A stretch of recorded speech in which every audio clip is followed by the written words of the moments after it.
L'amour flou, c'est le titre du film. C'est une expression que Philippe Rebaud, votre compagnon, avait utilisée lors d'une interview. Tout à fait.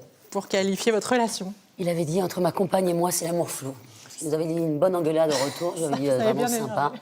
Et puis finalement, ça a été... Comme Philippe Rebaud est un poète, c'est devenu le titre de notre film. Quelle est l'histoire?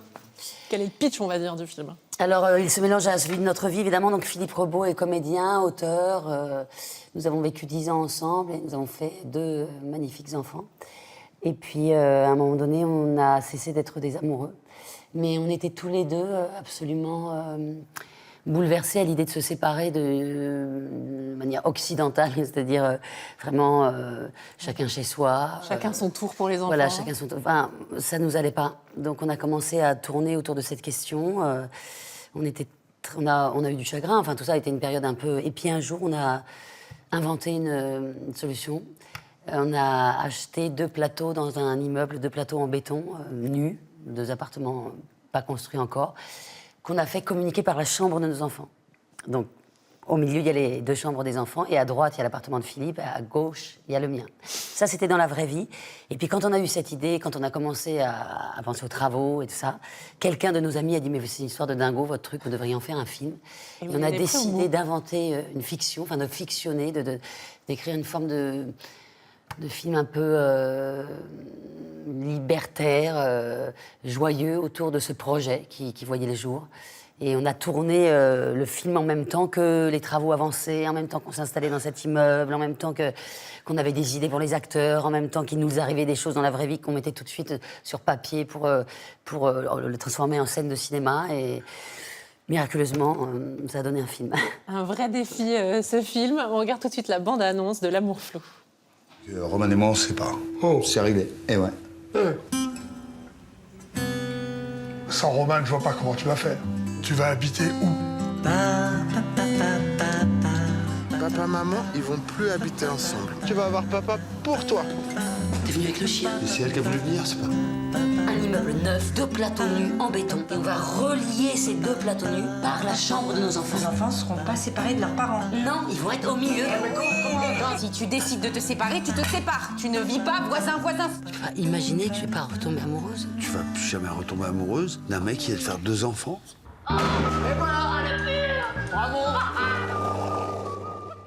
L'amour flou. Alors, vous jouez en famille. Ça, c'est très rigolo. J'ai envie de dire, on voit votre maman, votre sœur, la famille de Philippe, vos enfants aussi. Vous avez joué avec vos enfants. Oui, on a décidé qu'en même temps, nos familles ressemblaient à toutes les familles, mais qu'on avait envie de les filmer eux. Donc, il y a des acteurs, des vrais acteurs, Reda Kateb, Vincent Berger, enfin plein de vrais acteurs. Mais il y a aussi des non-acteurs, l'architecte, nos parents, nos frères et sœurs. Et ça marche. Vous dites vous-même que vous avez créé un objet contre toutes les règles du cinéma, au début. D'abord, on a tourné en très peu de temps. Les producteurs qui ont produit le film nous ont fait confiance alors que le film n'était pas encore écrit, puisqu'il s'est écrit au fur et à mesure.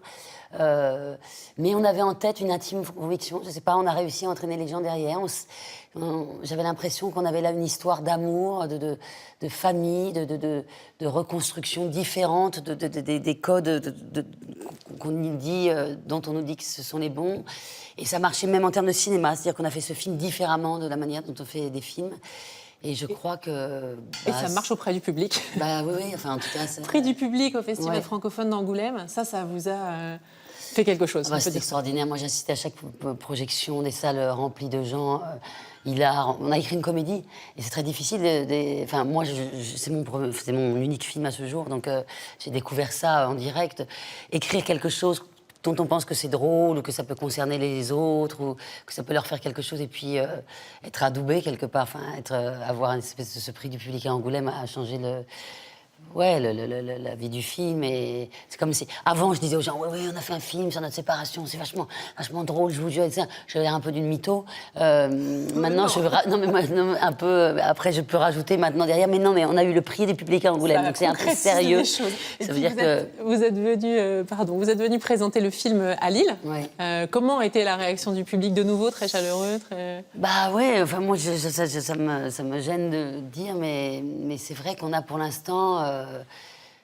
presque que des réactions très très positives. Les gens se sont attachés au film, les gens, ça leur fait quelque chose. C'est un sujet, vous savez, on voit bien, le monde va déjà pas très bien, mais au sein de sa propre famille, c'est la chose que chacun est prêt à défendre. Enfin, c'est la chose qui touche le plus près des gens, ses enfants, ce qu'on a construit, ce qu'on a l'impression d'avoir raté, comment on peut le réussir. Enfin, l'amour, le désamour, la famille, la séparation, tout ça, ça nous agite tous. C'est sans doute notre lot vraiment commun à tous. Donc j'ai l'impression que les gens, ça leur... oh là là, ça leur fait une petite caresse, je sais pas. Alors vous pouvez pas forcément, effectivement, exprimer la réaction du public, mais moi je peux, puisque j'ai vu le film. Donc moi je peux dire qu'effectivement j'ai beaucoup ri, c'est très drôle. Et en même temps j'ai pleuré pendant tout le film. C'est normal, ça c'était l'idée, il y a de l'émotion aussi beaucoup dans le film. On a eu envie vraiment dans notre histoire, qui est la nôtre, mais qui est celle de plein de gens, dans notre histoire, il y a eu beaucoup de chagrin, de se rendre compte qu'on s'aimait plus, qu'on n'était plus des amoureux, beaucoup de chagrin, beaucoup de questionnements autour des enfants, puis tout d'un coup la lumière, la joie d'inventer quelque chose, d'embarquer les enfants là-dedans, de réinventer un modèle, les gens qui nous entourent, qui ont d'autres histoires, parce que dans le film il y a aussi plein d'autres acteurs qui ont plein d'autres histoires d'amour, des mariages, des rencontres, des grossesses, je sais pas, c'est la vie quoi. Moi, je suis assez fan des comédies sentimentales, donc j'adore les films où on pleure et où on rit, c'est ma passion. Donc c'est vrai que j'avais envie comme ça d'une fable qui passe par tout ce qu'on a vécu, quoi, pour finalement, trouver un peu de lumière là-dedans. Merci beaucoup, Romane Bringer. Je vous conseille ce film qui sort aujourd'hui sur grand écran. Vous allez rire et pleurer, c'est sûr. L'amour flou de Romane Bringer et Philippe Rebaud, déjà prix du public au Festival francophone d'Angoulême. Il faut toujours le dire maintenant, à la suite du film. Il faut. C'est sérieux.